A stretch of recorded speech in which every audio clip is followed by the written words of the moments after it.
Donc je pense que déjà je dirais que c'était un très beau projet et que pour moi ce qui était important c'est de vraiment d'ancrer ce projet localement. Ce qui était vraiment intéressant c'était de faire se rencontrer les différentes cultures du masque, donc vous ce que vous avez pu voir en Afrique, en Europe, et de le faire rencontrer avec nous enfin, de ce qui, enfin, avec les cultures en Chine.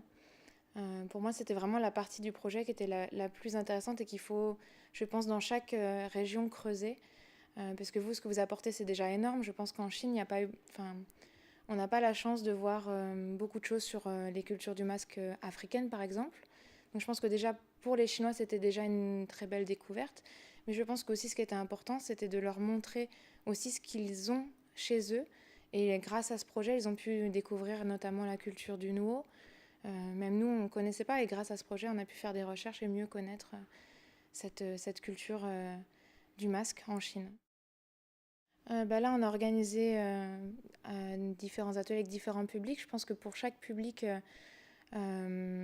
chaque atelier était très bien adapté à chaque public. Et je pense que ça peut très bien s'adapter aussi bien aux jeunes, aux adultes,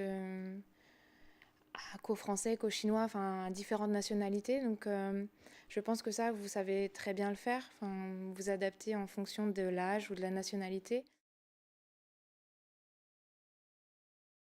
Je me souviens, quand je suis rentrée des vacances, c'est le 2 mars, je me suis tout de suite jetée dans ce projet.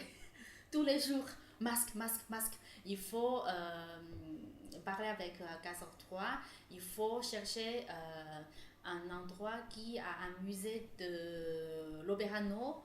Il faut contacter avec Ronan pour organiser un sortie, un séjour.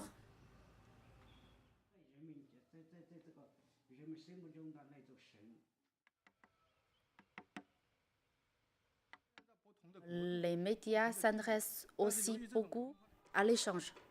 Ça veut dire que si on fait un échange de France en Chine et de Chine en France, un dialogue entre les deux différentes nationalités, c'est plus intéressant pour les journalistes.